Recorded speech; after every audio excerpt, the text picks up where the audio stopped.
Secular Gujarat ન્યૂઝમાં આપનું સ્વાગત છે। વડોદરા જિલ્લાના સાવલી તાલુકાના પડથમપુરા ગામેથી જાલમપુરા દૂધ ઉત્પાદક સહકારી મંડળી લી નું ગામ જાલમપુરા ખાતે નવીનકરણ મકાનનું લોકાર્પણ કરવામાં આવ્યું। સાવલી તાલુકાના પડથમપુરા ગામ ખાતે ધી જાલમપુરા દૂધ ઉત્પાદક સહકારી મંડળી લી નવીનકરણ મકાનનું મુખ્ય મહેમાન સાવલી ડેસર તાલુકાના ધારાસભ્ય શ્રી કેતનભાઈ ઈમાનદાર સાહેબ ના હસ્તે રિબન કાપી લોકાર્પણ કર્યું હતું।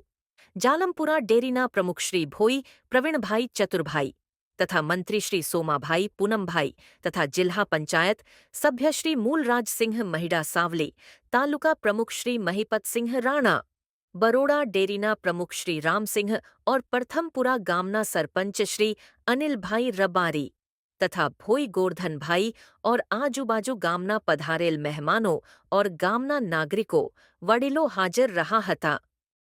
एक આજે ફૂલને પાકડીએ મદદ કરી છે તે બદલ સૌનો હું આભાર વ્યક્ત કરું છું અને અમારા કેતનભાઈ હવે થોડા બે ત્રણ શબ્દો અમને કહેશે જે આપણે શાંતિથી આજરોજ જાલમપુરા દૂધ ઉત્પાદક મંડળીના નવીન મકાનના લોકાર્પણમાં ઉપસ્થિત બરોડા ડેરીના ડિરેક્ટર એવા અમારા મિત્ર રામસિંહભાઈ, આ વિસ્તારના આગેવાન એવા અમારા મિત્ર મોટરાજસિંહ, જિલ્લાના ભારતીય જનતા પાર્ટીના ઉપપ્રમુખ અમારા વડીલ નટુભાઈ, તાલુકા ભારતીય જનતા પાર્ટીના પ્રમુખ।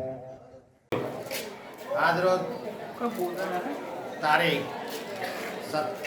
17/11/2024ના રોજ જાલમપુરા દૂધ ઉત્પાદક સહકારી મંડળી તેનું લોકાર્પણ કરવામાં આવ્યું।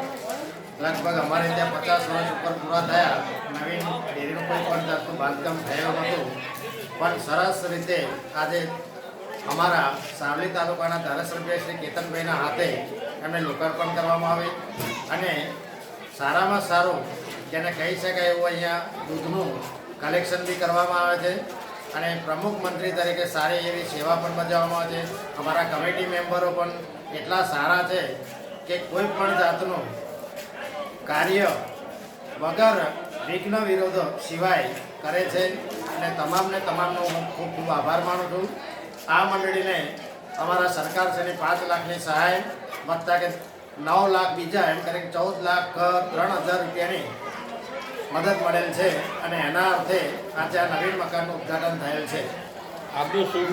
મારો જે શુભ નામ છે ભોઈ પ્રવીણભાઈ ચતુરભાઈ, હું પોતે શિક્ષકમાં નોકરી કરું છું અને આજ મને એવું ગર્વ થાય છે કે સારામાં સારું જો મારા એક શિક્ષક તરીકે કાર્ય થયું હોય તો આ ગામના મકાનનું કામ ડેરીના મકાનનું કામ સારું થયું છે તે ગૌરવ અનુભવું છું।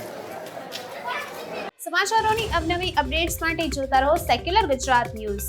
સાથે સેક્યુલર ગુજરાત ન્યૂઝ ચેનલને લાઇક, શેર અને સબસ્ક્રાઇબ કરો અને બેલ આઇકોન દબાવીને સમાચારોની ઝડપી માહિતી મેળવો।